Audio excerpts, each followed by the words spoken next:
Hey folks, it's instrument time. Today, instead of talking about an instrument per se, I'm going to talk about tuning, and I'm going to talk about an alternate tuning called DADGAD, and we're going to spend a few minutes demystifying DADGAD, and hopefully you'll learn a couple tricks that will inspire you and impress your friends. So, step one, take your guitar and tune it to DADGAD. Listen to all them overtones. Alright, so all the chords we're going to be using are 1 and 2 finger chords.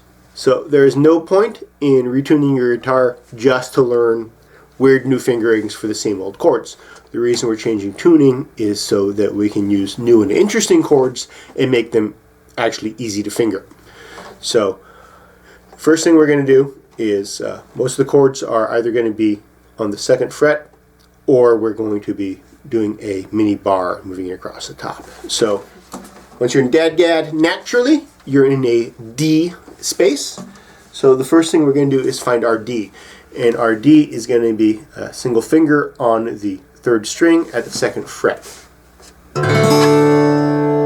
Okay, and I call that a D, but it's not a D. It's actually a D5. That's actually a power chord. So power chord is neither major nor minor, right? It's unresolved. But in DADGAD, we're going to call that our D. That's what we're going to use for D. Okay?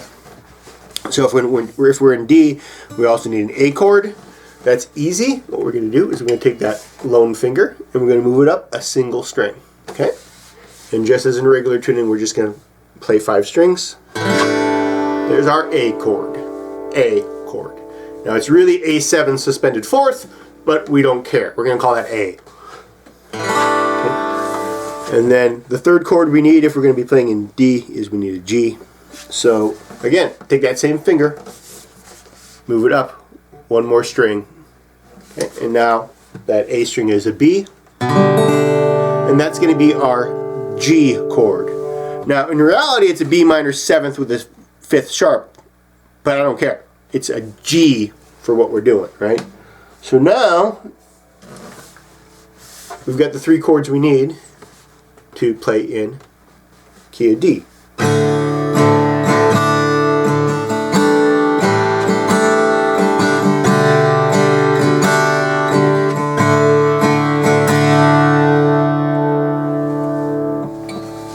And we can stop there, but let's add a few more to the mix. So the problem with using this as our G chord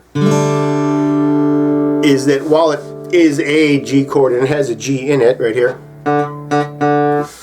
the root bass note is a B. Okay, so just as if we're in standard tuning and we're finger picking and we're flipping between the top string and the number 5 string, that second pick gives us a B instead of a G. So let's find another G. Okay, and in this case what we're going to do is we're going to take 2 fingers. I like these 2. You pick, whatever, your hands, and put them on the top 2 strings on the 5th fret. Okay, top strings, 5th fret.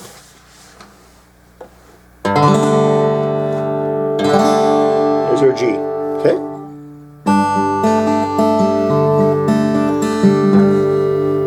And clearly, because we've picked up the 6th string, we've got a much deeper G now. And what's really cool is if you slide those down 2 more, we're back to an A. And it's actually the same A7 suspended 4 that we had before. This one, for you music theory nerds, is a G suspended 2. But again, we don't care. It's G for purposes of DADGAD. Okay. And then you say, Mark, but sometimes I need a 4th chord. Where's my B minor? Well, you just go down to the 9th chord, 9th fret. And there's our B minor 7th equivalent, okay? And on the 3rd fret we have a F equivalent. It's F6 add 9 or F6 add 2, depending on how you count. No one cares. Okay?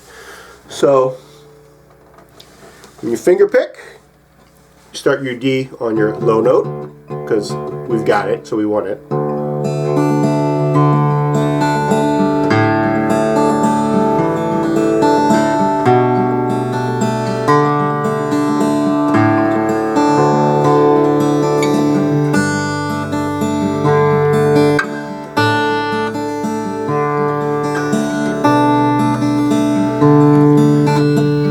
we even have a D on the 12th fret, of course. But why do we want to? So that's Mark's quick and dirty DADGAD lesson. So go play, go have fun. I hope you enjoyed this episode of Instrument Time, even if we didn't actually discuss instruments, but discuss tuning them and playing around. And we'll see you next time on Instrument Time.